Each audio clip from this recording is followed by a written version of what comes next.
On August the 8th, longtime friend of Stan Albeck and University of Tennessee Chattanooga Moccasins head coach, what a great name for a team, Murray Arnold, was added to the Bulls bench as an assistant. Had no idea about that. I was more excited about adding in the University of Tennessee Chattanooga's nickname, the Moccasins. Oh, the Moccasins would be a shoo-in for one of the greatest names. Comfortably too, a comfortable shoo-in. I always like to say that Michael got to play with me for a year at North Carolina. I think it really helped him. Spectacular player from the beginning. You can see right away Jordan was going to be a big-time scorer. And showed what an impact he was going to have on the league. This is NB 86, celebrating the 30-year anniversary of Michael Jordan and the Chicago Bulls' 1986 NBA season. And now your hosts, Adam Ryan and Aaron Steen. Welcome to NB 86, Episode 1. We're back for another deep dive. Aaron, thanks for joining me again for this second of what will be a continual season-by-season series. How are you, mate, as we are about to enter the 86 campaign? Well, it'll be continual until we get sick of doing it, at least. Could end in a heartbeat, but most likely will end in about 2032-33. If you're new to the show, thanks for joining us. If you're returning from NB 85, then welcome back. The 86 season is one of 5 seasons in between 85 and 89 that my own personal knowledge of the season itself is a bit limited. So the amount more that I know about the 85 season after doing NB 85, I'm really looking forward to 86, 87, 88 and 89. So I hope the listeners are as well. A very quick thank you to those that have taken time to let us know how much they enjoyed the ultimate episode to NB 85. I've heard from people via email, through Facebook, through Twitter, messages here and there to say that they really enjoyed the whole series. Visit inallearnest.com/NB85 and that will take you to the entire archive of the series. 30 episodes, 22 hours. Great for insomniacs. Any conversation that you would like to enter into with Aaron and myself, please feel free to use the hashtag NB86. Certainly across Twitter, where it's very relevant. And of course, I'll use the same hashtags on Facebook as well for what it's worth. NBA, news, notes and quotes, 1985, pre-NBA draft. Straight off the top here, mate, we've got to say the Chicago Tribune has been an incredible resource for us. It was the backbone of NB 85, and it's going to be the backbone of every NB insert number here series going forwards. It's been absolutely, dare I say it, phenomenal. The Tribune is certainly one of the greatest resources we could ever hope to have a look at. Agreed. On June the 13th, the Philadelphia 76ers signed Matt Guokas as their head coach. He was an assistant to the recently resigned head man, Billy Cunningham, the previous 4+ seasons. For the first time in 4 years, the Bulls raised their ticket prices and restructured the seating arrangements at Chicago Stadium, so that was noteworthy as well. Very cool. On the 14th of June, the Tribune had an article titled Albeck Close to Accepting Bulls Offer. Now, on the back of receiving an offer the day prior to coach the Bulls for the 86th season, Stan said, and I quote, "At this point, looking at all the figures and everything I have down in front of me on paper, everything indicates I will be coming to Chicago." End quote. According to the Tribune, the Bulls offered 54-year-old Albeck more than the $250,000 he was contracted to earn as the New Jersey Nets head coach. Chicago would, quote, pick up that final year of Albeck's New Jersey contract and also compensate the Nets with $100,000, end quote. Now that $100K is the amount that the Nets owed to the Spurs for hiring Stan away from San Antonio 2 years earlier. Quite remarkable to read all these different things that have transpired and teams owing other teams for deals that happened numerous seasons prior, just all part of the charm. Now, almost a week earlier, the Bulls flew Albeck and his wife to Chicago to meet the Bulls VP of Operations, Jerry Krause, and owner Jerry Reinsdorf. And as we mentioned in episode 29 of NB 85, Chicago fired then head coach Kevin Loughery on May the 28th. Now, interestingly, mate, and I need to find another word quickly to use instead of interestingly, the article also said that Krause and Albeck were both Bradley University alumni and worked together with the LA Lakers going back to 1977 and 1978. Dare I say it, interesting. Exactly. It should also be noted that the 85-86 season brought on an update to the Chicago Bulls uniform. They went to a bigger Bulls across the front of the home jerseys and the same on the red road jerseys, which replaced the script Chicago, which we all know and love. They also changed the jersey number on the front from the small number under the word Bulls and to the left to the larger centered number that we know today. On June 15, in the briefs column, news broke that on Monday the 17th, the Bulls would hold a presser to officially announce Stan Albeck's arrival in Chicago, suggesting a 3-year deal worth $300,000 per year. Bob Sakamoto had the Bulls drafting Sam Vincent at the number 11 spot in the upcoming NBA draft, and also spoke about a George Gervin, Johnny Moore for David Greenwood, Quinton Daly trade scenario between the Bulls and the San Antonio Spurs. On the 18th of June, the Tribune wrote an article titled Albeck Gets a Warm Welcome. Apparently, Dave Corzine was downtown for a luncheon and knew of the Bulls presser to announce Stan as coach. Dave dropped in to say hello and wish Albeck well. The two have ties going back to Stan's tenure as San Antonio Spurs coach, where Corzine had 2 of his best seasons of his pro career, where he averaged 10.3 points, 7.7 rebounds, and 1.4 blocks per game. I loved seeing that in the archives. That was great. Hashtag Corzine love. It didn't take long. We've already mentioned Dave. I'm a big advocate for Dave. Dave was causing us to get a man crush on him, I guess you could say. Probably not make the final cut. Yeah, might. Jerry Krause said Stan Albeck would name his own staff, and one of the names high on his list of possibilities was CBA Coach of the Year, Phil Jackson. Yet again, another mention of the Zen Master. Love it. 1985 NBA Draft. On the 18th, the Tribune's article titled Bulls Leaning Towards Vincent. On draft day, Bulls officials gathered at the Hyatt Regency Hotel in downtown Chicago. The article mentioned that Bulls fans could mingle with team officials and watch proceedings via a large screen TV. As of draft day, Sam Vincent was touted as the Bulls' most likely pick. Team's first selection was at number 11. It's also an unconfirmed report that large screen TV back in 1985 was a 12-inch. I was going to say 16. I was just waiting for you to finish talking so I could add it in. So I'm glad we're on the same lines there, mate. June the 18th actually was also the day of the 1985 NBA draft. So some 5 days later, in an article which was entitled, "And Then the Bulls Said, Let There Be Muscle," in what Bob Sakamoto dubbed Step 1 in Operation Facelift, the machinations of the Bulls' pre- and post-draft day dealings were laid out. In a nutshell, here's what happened. I hope you've had a coffee before you listen to this. Steve Johnson was sent to San Antonio with a second-round draft pick in return for Gene Banks. Chicago drafted Keith Lee out of Memphis State at pick number 11. Then they sent that pick, along with Ennis Don't Call Me Enos Watley, to Cleveland for their number 9 pick, Charles Oakley out of Virginia Union, Division II Player of the Year, and number 30 pick, Calvin Duncan from Virginia Commonwealth. Krause then dealt Ken Johnson, a Michigan State University second-rounder, along with the rights to the Bulls' 1984 draft choice, who was Ben Coleman. He had been playing in Italy.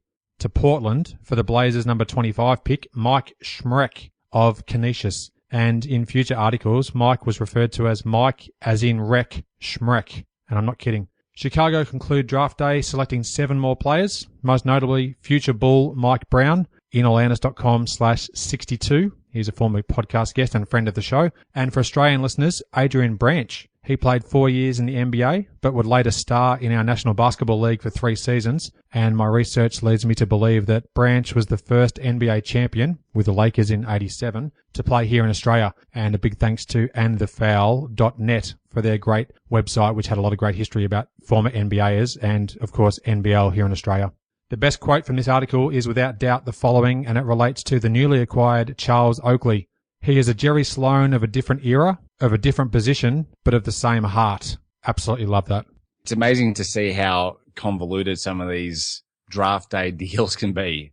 The amount of teams and the amount of players and the amount of different years that the draft picks are included into these deals is quite cool to read back on it when you say so. Oh, for sure, mate. Even just typing out what had transpired and then trying to paraphrase that into what I was just saying was a mouthful in itself. Speaking of mouthfuls, whilst eating prime rib at a restaurant, Oakley was asked about Michael Jordan leading the team in rebounding the previous year.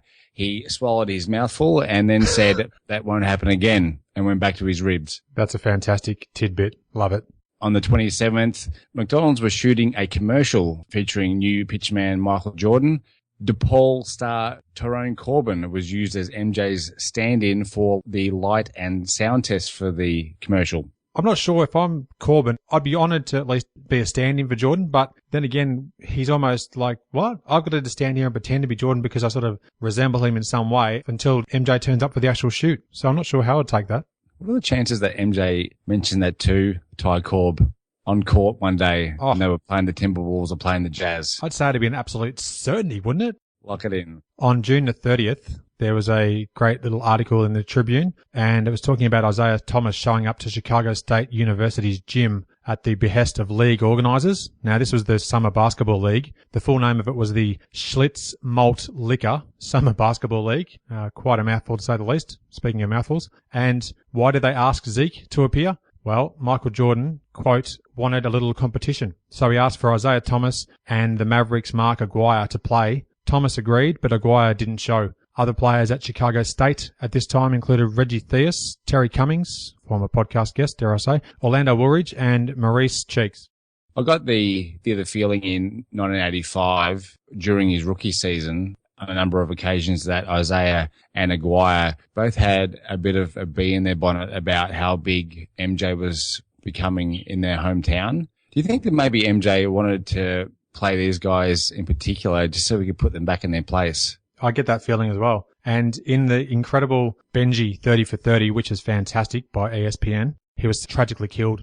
They show some footage, which is very rare, of MJ playing. Now, I don't actually know if it was from the 1984 or the 1985 Summer League, but it shows him on a fast break. Have you seen the footage? He throws down an absolute hammer dunk. Yeah, I've seen that footage. Is that, again, of the Schlitz Malt Liquor Summer Basketball League? It is. And I've seen a couple of photos, but boy, it's very hard to come by anything of note more than a couple of quick passages here and there in newspaper articles. Moving on, mate, let's get into July. On the 1st of July, Wes Matthews was waived by the Bulls. He later signed with San Antonio just days before the 86 season commenced. He also started the first game for the Spurs in the 85-86 season, I believe. I think so. I think it might have been against the Lakers from memory. I think I had a look at that when I was researching earlier today.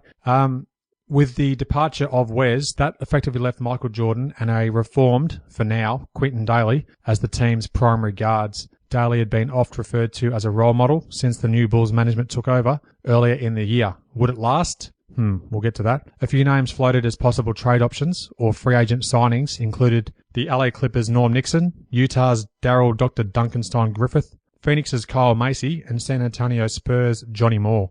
Now, there was a great Chicago Tribune piece on Manute Bol on this same day. He played one season, 84-85, at Division II school Bridgeport and was selected by Washington in round 2 of the 85 draft. He was currently lighting up the United States Basketball League, which is the USBL, averaging more than 16 points, 15 rebounds, and 12 blocks per game. Incredible. I think he'd only been playing the game for about 4 years at this stage as well, so this is even more remarkable. A few other great tidbits from the article. His college coach claimed that Bol lost 5 teeth after banging his mouth on the hoop. His dad was 6'8", his mum was 6'10", and allegedly his grandfather was 7'10". 7'10". I'll tell you why, just from reading about in his rookie season, and I think this applies for pretty much the late 80s and the early 90s when he played, the guy was a force to be reckoned with on court, wasn't he? Oh, for sure. And this 86 season, mate, he's going to figure prominently as we go throughout in some of our recaps of what happens because he has a really great year in his first year in the NBA. Now, on July the 3rd, Michael Jordan and his mum, Dolores, signed a deal with the hair care company Johnson Products. MJ said his mum is more enthused about the deal than his dad, who didn't have any hair. I can empathise, sadly, with that, because at age 40, I'm almost bald as a bat already. On July 4th, to encourage camaraderie and team unity, the Bulls announced they would hold their preseason training camp outside of Chicago. More on this later. Chicago named Tex Winter an assistant coach on July 8th. He had spent the previous 2 years with LSU as an associate for coach Dale Brown, who later coached Shaquille O'Neal at LSU. Winter was Albeck's first hire. Mike Thibault, part of Loughery's staff, was retained. On July 10th, in the aptly named News Notes and Nonsense section of the Odds and Ends, which I quite personally loved, the Chicago Tribune reported that Johnny Kerr would be returning as Bulls color commentator for Bulls radio and TV broadcasts, to be joined by play-by-play man Jim Durham. JD replaced the ousted Bill Hazen, who appeared in the last episode of NB85. That's inallairness.com/NB85-30. Well done. And also inallairness.com/64. That's the extended version of our chat with Bill Brazen Hazen. There was also a mention that Al Vermeil would likely sign on as the Bulls' strength coach for the 86 season. On the 12th, the Tribune announced that CBS planned to broadcast 2 regular season Bulls games, February 1st versus Houston and March 9 versus the Knicks. That was an upgrade of 2 games from the 84-85 season, wasn't it? I think that telecast won in 85, and that was one of the games in the 85 playoffs against Milwaukee. I don't think the Bulls featured on national TV, CBS, in the regular season. They had a couple of TBS games. Recall speaking about CBS hoping that the Bulls would make the playoffs so they could actually have some Jordan Chicago Bulls games on. Correct. On the 14th, Chicago's schedule was announced. They would open the season October 25th versus the Cleveland Cavaliers and close the regular season at Cleveland Cavaliers on April 13th. On the 16th of July, the Bulls introduced yet-to-be-signed rookies Charles Oakley and Mike Smrek at a press conference with Stan Albeck and Tex Winter. Oakley said he patterned his style of play on Wes Unseld, then name-dropped Buck Williams and Maurice Lucas. That's a pretty good combo of names to mention there. You'd love to hear that as a Chicago fan in that era. On the 20th of July, Quentin Daly got married. Groomsmen alongside him at the altar included Dave Corzine and Rod Higgins. David Greenwood and Sidney Green were also in attendance. Ditto for Jerry Krause. That was worth making a mention of. Definitely. Now, between the 22nd and the 28th of July, Chicago hosted an NBA Rookie Summer League at the University of Illinois Chicago. And from July 25 through 27, from 4 till 8 p.m. and then from noon till 4 p.m. on July the 28th, at the UIC Pavilion, teams including Chicago, Atlanta, Cleveland, Detroit, Indiana, and Milwaukee played a series of exhibitions open to the public. The practices were closed. Detroit draft pick Spud Webb, number 87 overall, made a name for himself at this summer league. He had 14 points in his first game. Other names of note include Joe Dumas, averaging almost 24 points a game, Kevin Willis, Tony Campbell, #TopCat, Ron Anderson, Antoine Carr, Terrence Stansbury, who was a former guest on the podcast, and Randy Brewer. Now, this was a combination of rookies, free agents, and also fringe pros, was how the article termed it. The Bulls lost all 4 of their games. No player with any NBA experience was on the roster at that stage. So, again, clearly Albeck and co were trying to see what worked as far as their recent signings. On the 25th of July, former Milwaukee guard Mike Dunleavy filed a $10 million lawsuit on American Airlines, stemming from that December 84 accident on a Baltimore runway that all but ended his playing career. Now, he retired for 3 seasons, 86 through 88, but he played 7 more games in the 89 and 90 seasons. I think that's when he was actually coming off the bench as an assistant coach at that stage as well. We referred to this incident back in NB85, and initially I thought it was a bit of a laugher, but seriously, it's obviously stemmed to all but put an end to his playing career. So, yeah, tragic end really there as far as his playing days go. NB85, where minutiae happened. I should say past tense now, don't I? Where it happened. Now, on the 29th of July, the Tribune reported a classic story about Bob Knight, head coach of the gold medal winning Team USA at the 84 Games. As USA's greatest competition, the Soviet Union, did not participate, Knight took it upon himself to make the most of a recent trip to the USSR with his Indiana Hoosiers team. At the exchange of gifts pre-game, he offered up a pair of Air Jordan shoes with a note that read, "Compliments of the US Olympic team." And I thought that was absolutely tremendous. So well played, Bob Knight. We reported earlier that Utah head coach Frank Layden had said that the Knicks had driven up Patrick Ewing's profile too much prior to the NBA draft, to the point where Ewing's camp were going to have all the leverage in contract talks. Frank wasn't wrong, as the Tribune on August 1st reported that Team Ewing were seeking the largest contract in sports history, a 10-year, $30 million offer from the New York Knickerbockers. Wow, that's huge. The NBA's salary cap raised to $4.23 million, a $433,000 increase over the 84-85 season. The Tribune reported that the Bulls moved their practice facility from Angel Guardian to the Deerfield Multiplex. Also, their upcoming 10-day camp at Beloit College was announced. Several black and white photos from this camp can be found on Google Images, and we also came across the school's post about this camp. And that was a tremendous resource for us as well. On August the 8th, longtime friend of Stan Albeck and University of Tennessee Chattanooga Moccasins head coach, what a great name for a team, Murray Arnold, was added to the Bulls bench as an assistant. Had no idea about that. I was more excited about adding in the University of Tennessee Chattanooga's nickname, the Moccasins. Oh, the Moccasins would be a shoo-in for one of the greatest names. Comfortably too, a comfortable shoo-in. Well played. On the 9th of August, reports that the Celtics and the Bulls were both after Pacers free agent Jerry Seasting. First round draft choice, Karl Malone, signed a 4-year, $1.05 million contract with Utah and planned to buy a Tiger Cub with his money, as you do. Why wouldn't you? The Tribune on the 12th of August reported that Dave Corzine, Quinton Daly and Sidney Green took on all comers in a free throw shooting competition for charity. It's an unconfirmed report that Quinton took about 95% of the free throw attempts. That's great. There was lots of reporting at this time in the Tribune on the point shaving scandal that surrounded Tulane's John Hot Rod Williams, among other players. A mistrial was eventually granted on August 16th. I'm glad we actually cleared that up because we had mentioned in previous episodes about this point shaving debacle, and I'm just glad that we actually get to at least say there was a mistrial that was eventually granted and we can move on. On August 22, future Bull and a friend of the podcast, Bill Wennington, signed his first NBA contract with the Dallas Mavericks, a 4-year deal. And you can go to inallairness.com/1 to hear Adam's first ever conversation on the In All Airness series with the aforementioned William Percy Wennington. Into September, on the 6th, the LA Clippers traded Bill Walton to the Boston Celtics in exchange for a very salty Cedric Maxwell and a 1986 first-round draft pick, who, I may add, would eventually become Arvydas Sabonis. Yeah, I think he got bounced around via a couple of future trades, but he would end up being that pick, so I think that was certainly worth making mention of.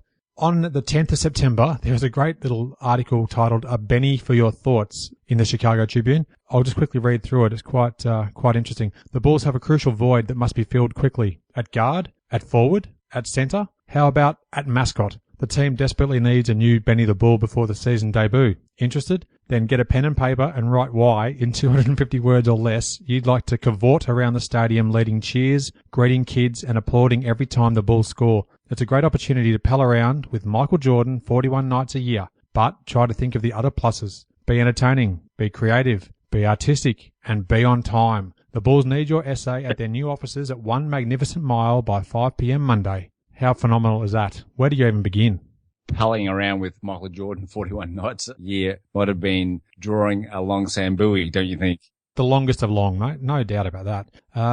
On September 13, I read with interest that Dominique Wilkins threatened to sit out the 86 season if the Hawks refused to renegotiate his contract. Allegedly was going to sit out the season, so that was worth mentioning. Brand new information, and I think Dominique was happy that he was able to play in the 86 season because he eventually led the NBA in scoring and came second in MVP voting that year to Larry Bird. He had an absolute blinder. On September the 15th, a remarkable charity game took place at Chicago Stadium. It was led by Reverend Jesse Jackson, who helped set up the event. Incredibly, I cannot seem to locate a single game recap of the event. It was broadcast on TBS, and it was titled Push for Excellence Pro Classic. It was the 4th annual event, and it was a who's who of basketball featuring a team of NBA All-Stars versus, and I quote, rookie All-Stars. The veterans won the game 177 to 155, so obviously very defensive-minded. Jordan scored 37 points for the rookies. Now, some of the veterans included Magic, Isiah, Dominique, Mark Aguirre, Kevin Willis, and for the rookies, and I say rookies in inverted commas because it included guys like Jordan, Cliff Levingston, Doc Rivers, Uwe Blab, Wes Matthews. I thought that was very interesting given he was waived earlier in the off-season, yet he came back to play in this game at Chicago Stadium when he wasn't a member of the Bulls, and a few other Chicago area draftees. And in the Rooks team was Doc Rivers, who was drafted in 1983, and in the Vets team was Kevin Willis, who was drafted in 1984. There you go. Now, on the 18th of September, an article entitled Bulls Point to McKinney. Bob Sakamoto detailed the comeback attempt of former NBA player Billy McKinney. He last played with the San Diego Clippers in 1984. He sat out 1985, retired, but was lured back to try out for the Bulls point guard spot after one of the team's 1985 draftees, Calvin Duncan, decided to play outside the NBA confines. Now, Jerry Krause gave 30-year-old Billy a spot on a guards-only mini-camp that happened between the 17th and the 21st of September at the Deerfield Multiplex, that then extended to an invite on the team's veteran camp, which we'll get to shortly, which began on September the 27th at Beloit College in Wisconsin. It shows that the Bulls were scrambling to fill a point guard spot on the team that just gotten rid of Ennis, don't call me Enos Whiteley, and Wes Matthews not too long before this actually took place. We'll get to the preseason games in a little while. That was the case as well. They were still trying to work out which player or players could fill the void as one of the main guards on the roster. Interestingly, the contract negotiations that Krause was having with Norman Blass, who was the agent of Bulls pick Duncan, opened up the possibility of talks with Phoenix's free agent point guard Kyle Macy, who was also a client of Blass. Macy was a first-team All-American at Kentucky in 1980, and he averaged 11 points and 5.8 assists per game in the 85 season, and also led the NBA in free throw shooting percentage at almost 91%. Now, Billy McKinney continues to enjoy a 30-plus year association with the NBA in a multitude of roles, one of which was assisting the Bulls with drafting Scottie Pippen and Horace Grant.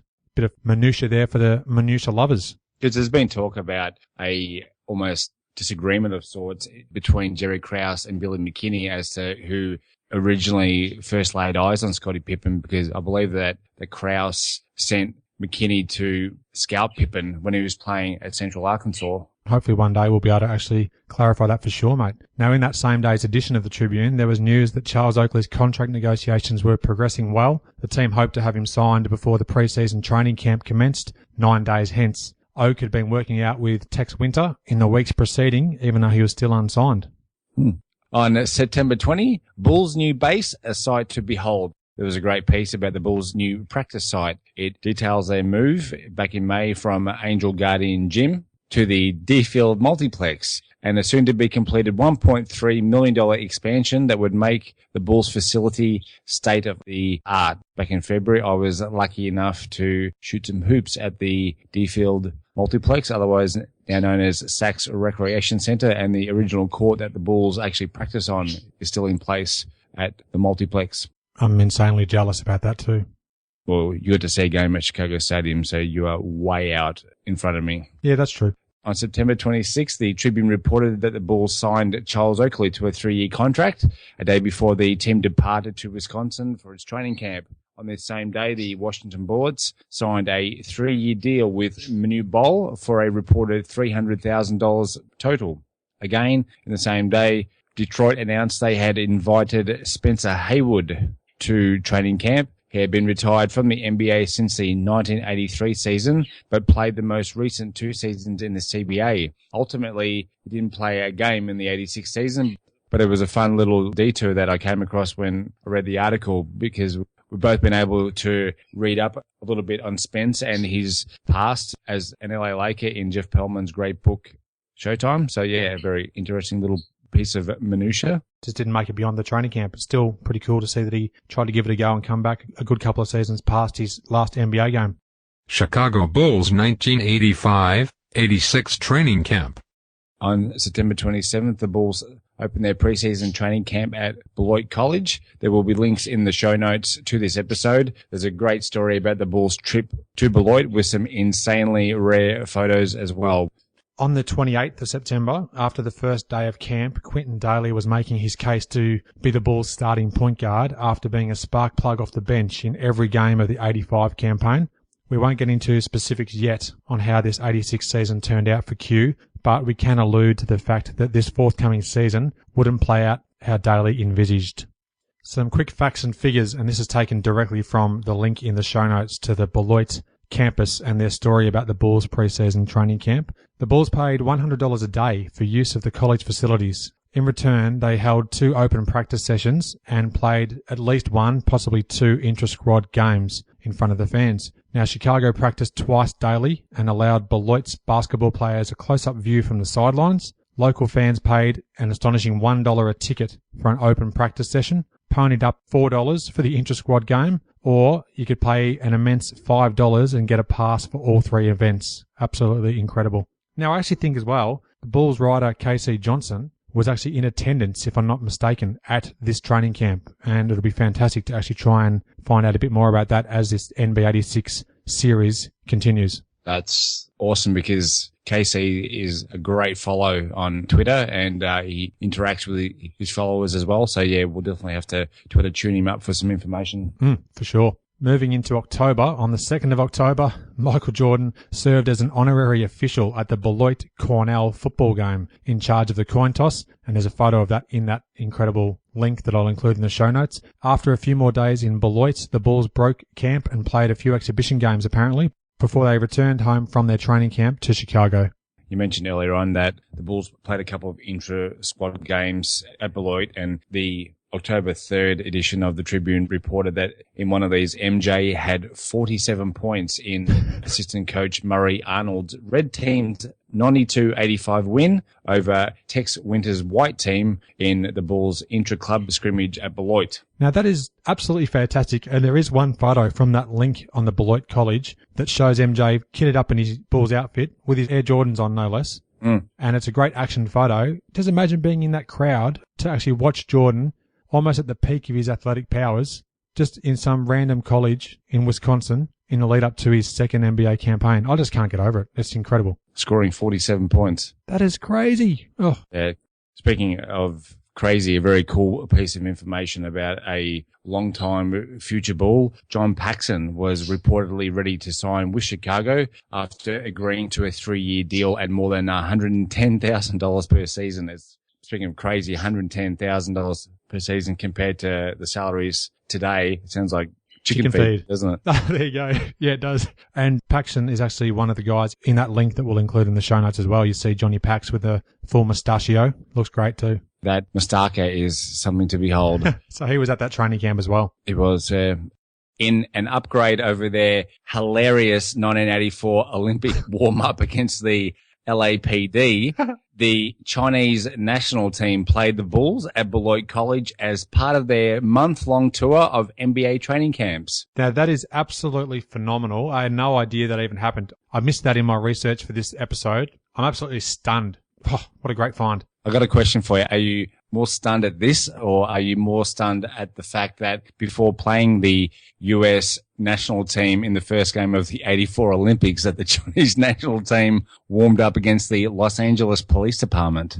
They're almost equally as stunning, but I actually think that fact you've just dropped is actually better than the previous one. On the 4th of October, Bulls free agent Caldwell Jones received an offer from the Portland Trailblazers. The Tribune on this day included a half-page ad for the Bulls' only preseason appearance at Chicago Stadium against the Houston Rockets on October 18. On the 5th of October, the Tribune had an article titled "Bulls Get the Point, Sign Macy." Kyle Macy, formerly of the Phoenix Suns, signed a 3-year, $300,000 per season contract, and Jerry Krause looked like a fisherman with his prize catch when he brought Macy into training camp, wrote Bob Sakamoto. Now we have 3 quality guards in reference to Jordan, Macy, and Quentin Daly. Hello to John Paxson if you read that article at the time. Oh. When asked about Macy starting, Auerbach said that Q and MJ would be the starting guards if the season started today. Macy was driven to camp in Beloit by Bulls administrative aide Karen Stack after signing his 3-year deal in Chicago. Luckily there wasn't an accident with Stack on the way to the training camp. Wow. An eventful preseason game in Fairfax, Virginia took place. New York Knicks rookie Patrick Ewing had 10 points and 15 rebounds in his first game in a Knicks uniform. Manu Bol had 6 blocks. Bill Cartwright re-injured his left foot, and Dan Ranfield broke his arm on a backboard during practice and is expected to miss 3 weeks. Wow. On the 6th of October, the Bulls preseason training camp officially came to an end. On October the 7th, the Bulls released guard Adrian Branch. Also on the 7th, in the Tribune's news, notes and fan mail nonsense section, I read with interest, 90% of the mail that arrives to the Chicago Bulls offices was addressed to Michael Jordan. MJ would receive approximately 100 letters per week, which he sent back home, I assume via airmail, of course, to North Carolina for his mum to sort for him. It's also an unconfirmed report that after the Bulls released Adrian Branch, that he left with a trunk full of Bulls practice gear.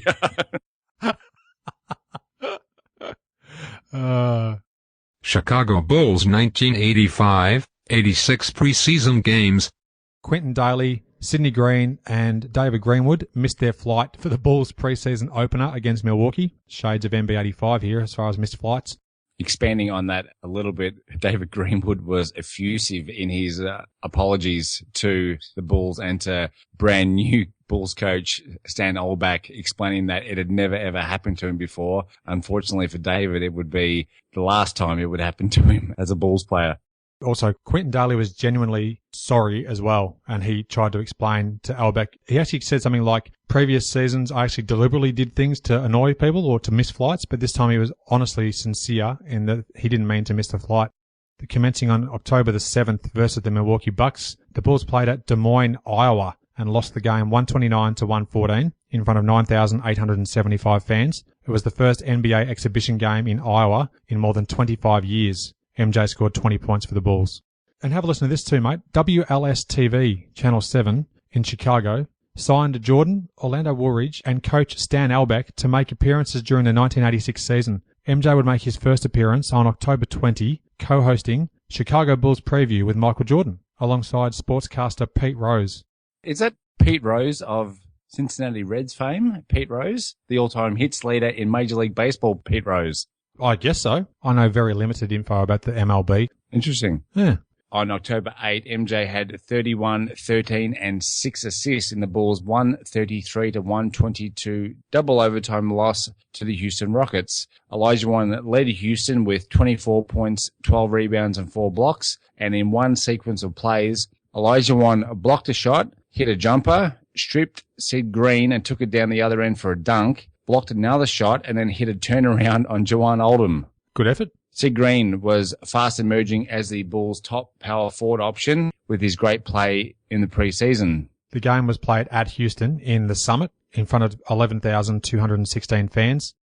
On the 10th, an article surrounding Chicago native Rod Higgins' shaky future as a Bull. Higgins was in a three-way battle for a roster spot with Billy McKinney and Aubrey Sherrod. And Aubrey as well played for the Wichita State University team, which was spearheaded by none other than Xavier McDaniel, future NBA veteran. He led the nation in scoring and rebounding in his last season with Wichita State. More minutia. Hello to future New York Knick Sherrod Mustaf. Oh, that's really clever. The same day, an article mentioned the New York Knicks were debating whether or not to sideline All-Star Bernard King for the entire 1986 season as he continued to rehab from his knee injury sustained the previous year. October 11, Knicks center and future Bull Bill Cartwright, podcast guest as well, would be sidelined for 2 weeks with a sprained left ankle, and the NBA also announced that the Seattle's Kingdome will host the 1987 All-Star Game, which would turn out to be one of the greatest in the event's history. On October 12, the Bulls took on the Denver Nuggets and lost again, so they dropped to 0-3 with a 131-114 loss. MJ scored 18. Orlando Woolridge went down with a knee injury, and it turned out to be a bruised knee. Quentin Daly said privately that he deserved the starting backcourt spot beside MJ, just for what it's worth, so that was interesting to note. The next day, the Tribune featured a lengthy article on the impact rookie Charles Oakley was having on the team and the respect he was garnering from the team's veterans. It spoke of Oakley's play, firing Sidney Green up to play better for the starting 4 spot. That same day, news of a bet between Charles Oakley and Michael Jordan was made known. Provided Oak played at least 20 minutes a game, whoever had the least amount of rebounds had to pay the other $10. So that was a good bet that would have prevailed throughout the 86 season based on that report. Now, on October the 14th, the Bulls took on the Phoenix Suns in Phoenix and dropped the game 122-119, so they dropped to 0-4 on the preseason. Jordan scored 26. Orlando had 24, and Corzine had 21. Walter Davis led all scorers with 36 points, so a great game from him. With the Bulls up by 14 points with just over 6 minutes left, Stan Albeck decided to sit Jordan down and replaced him with Daly. Hence, the Bulls dropped the game by 3 points. Now, on the 16th of October, after reporting that Kareem Abdul-Jabbar was going to go into his final season in the NBA, The Tribune wrote that he'd signed a 2-year deal with the Lakers to get him through the 1986-87 season. So again, reports of his impending retirement were greatly exaggerated, as we were even referred to back in NB 85. On the 16th of October, the Bulls went to Gary, Indiana to take on the Pacers, and they lost again. They were 0-5 on the preseason. The game was broadcast on WMAQ radio, and Jordan had 31 points, one of 4 times in the 8 preseason games where he scored 31 points. We spoke earlier about Quinton Daly's season perhaps not panning out how we anticipated. On the 17th, an article in the Tribune reported that Quinton had called Jerry Krause and asked to be admitted to a drug rehab center. Q was expected to be away from the team for 6 to 8 weeks while undergoing treatment. Because he turned himself in under the NBA Players Association guidelines, he was to be suspended with pay. A second offence would result in a suspension without pay, and a third gets you kicked out of the NBA. That rhymed. A visibly distraught Krause said that Q sounded scared on the phone when he had called him, and the relapse was a mystery to even Daly's wife, Angela. Jerry Krause and Quinton Daly had spoken at length during the off-season about his issues. The article detailed Q's off-court issues in his 4 seasons with the Chicago Bulls. It's really sad to read about his career getting almost to the crossroads here, and you can only imagine how that phone call would have played out as well between the two guys. So, yeah, very sad news there to read about that. You mentioned earlier on that Jerry Krause was at Q's wedding during the off-season, and makes you think that this time that they spent together speaking, as I said, at length about Q's issues, that maybe they became reasonably close. You'd have to assume so.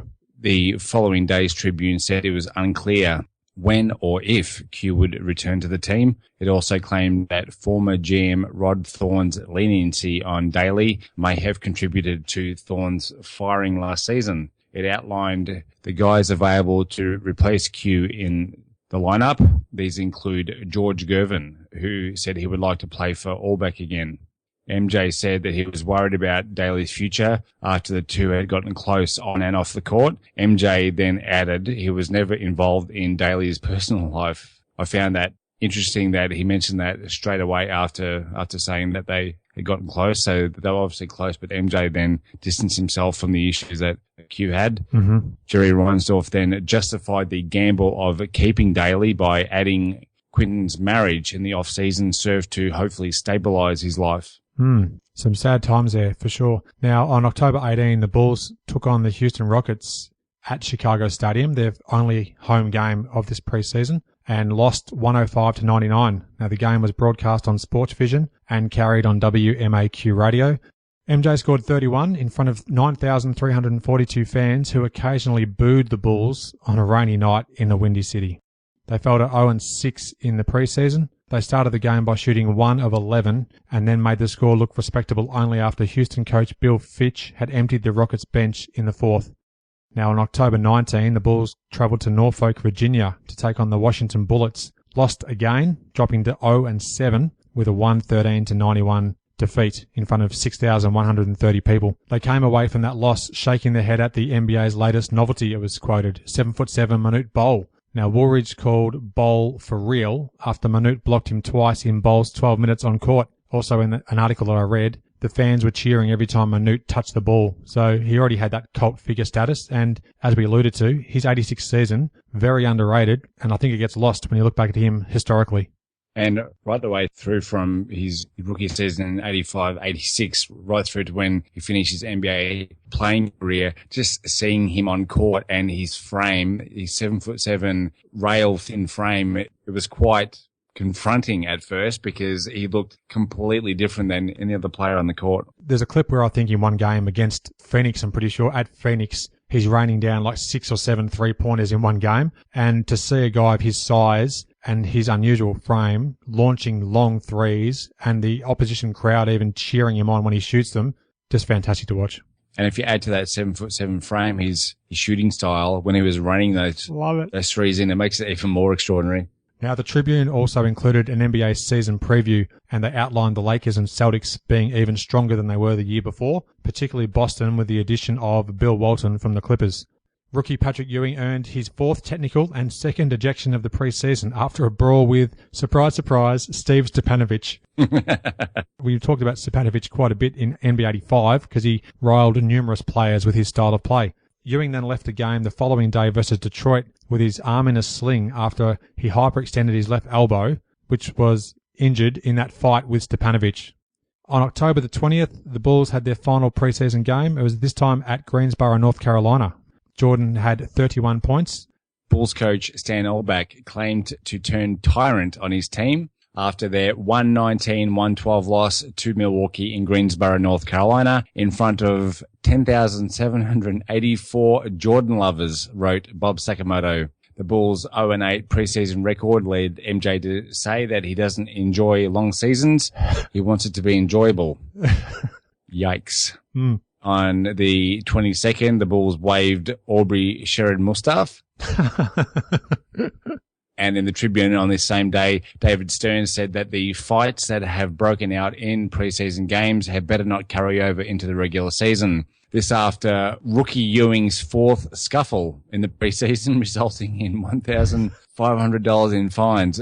Patrick was off to a busy start. I'm sure that would have really hurt his hip pocket too, given the contracts that we're talking about before, $1,500 fines.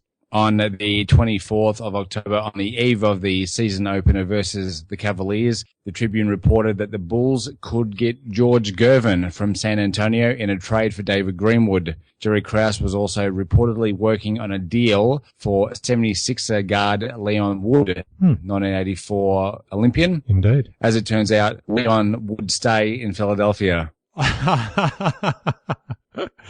On the 25th of October, the headline said it all. Gervin a bull, Jordan unhappy. Bob Sakamoto wrote that the acquisition of Gervin left Jordan icy. Beautiful work by Bob. I have no comment on the trade, said Jordan. He then commented with, just say I am unhappy about it. That's a bit of a backtrack. The article reported that Gervin had spat the dummy in San Antonio after missing 3 straight practices. Gervin's signing resulted in the Bulls waiving MJ's close friend Rod Higgins. And that wouldn't have helped matters whatsoever. And of course, we should mention, mate, back in NB85, episode 18, inolanis.com/NB85-18, we covered the 1985 All-Star game. And it's from that game where this George Gervin versus MJ spat of sorts really first emanated, when MJ felt he was almost frozen out by some of the other Eastern All-Stars based on George Gervin thinking that MJ was a bit too flashy for his own good. Quite a large George had come between Gervin and Jordan at this particular time. In the lead up to the season opener against the Cavs, Bob Sakamoto wrote about the renewed and elevated expectation on Michael Jordan after his, and I quote, free pass the year before as an NBA rookie. Jordan led all of the Bulls in terms of scoring, not surprisingly, at 24.9 points per game throughout this preseason. All right, mate, that wraps up episode 1 of NB86. Anything you'd like to add before we do wrap it up, mate? Yes, here we go again. Looking forward to seeing how the icy relationship between Michael Jordan and George Giddy-Up progresses. Thanks for listening. I hope you enjoyed the show, and share my web address with your friends and colleagues, inallairness.com. Check out the podcast archive for plenty more episodes with high-profile guests. Follow me on Twitter at inallairness. Please add your like to the show's social hub, facebook.com/inallairness. Join me next time for another edition of the show. On August 20? September.